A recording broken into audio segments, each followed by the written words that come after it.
നമ്മുടെ വീട്ടിലപ്പോൾ കയറി വന്ന പൂച്ചക്കുഞ്ഞ് ഏകദേശം 1 മാസത്തോളം പ്രായമായിട്ടുള്ളൂ. അപ്പോൾ പാല് കുടിയൊക്കെ മാറിയോ എന്നെനിക്ക് സംശയമുണ്ട്. അതുകൊണ്ട് തന്നെ നമ്മൾ അതിന് കുറച്ച് പാല് മേടിച്ച് കൊടുക്കാമെന്ന് വിചാരിച്ചിട്ടോ.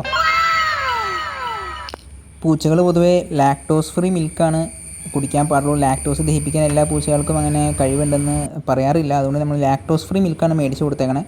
ആദ്യം അത് കുടിക്കുമോ എന്നുള്ളൊരു ചെറിയ സംശയമൊക്കെ ഉണ്ടായെങ്കിലും കക്ഷി നല്ല ആസ്വദിച്ച് തന്നെ പാലൊക്കെ കുടിക്കുന്നുണ്ട് കേട്ടോ. നമ്മൾ അമുലിൻ്റെ ലാക്ടോസ് ഫ്രീ മിൽക്കാണ് മേടിച്ച് കൊടുത്തത്. 250 ml അറൗണ്ട് 25 രൂപയാണ് വരുന്നുള്ളൂ.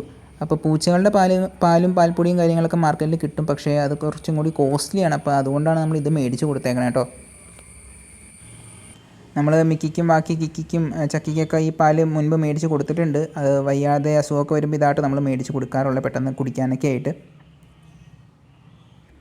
എന്നാൽ പിന്നെ വയറൊക്കെ നിറച്ച് പാല് കുടിച്ചതല്ലേ, കുടിച്ച പാലൊക്കെ ദഹിപ്പിക്കാമെന്ന് കരുതി നമ്മൾ അവനെ കൊണ്ടൊന്ന് കളിപ്പിക്കാൻ നോക്കിയിട്ട് ആദ്യമായിട്ടാണ് നമ്മൾ ആ കളിപ്പാട്ടം വെച്ച് അവനെ കളിപ്പിക്കുന്നത്. പക്ഷേ കക്ഷി ഭയങ്കര ആക്റ്റീവാട്ടോ. ഓൾറെഡി എന്തോ മുൻപ് കളിച്ച് പരിചയമുള്ള പോലെയാണ്. നേരത്തെ ഇലയൊക്കെ ഇട്ട് കളിക്കുന്ന കണ്ടായിരുന്നു നമ്മൾ. അപ്പോൾ ഇതിട്ടൊന്ന് കളിപ്പിച്ച് നോക്കിയതാണ്. ആൾക്ക് സംഭവം ഇഷ്ടപ്പെട്ടിട്ടുണ്ട് കേട്ടോ.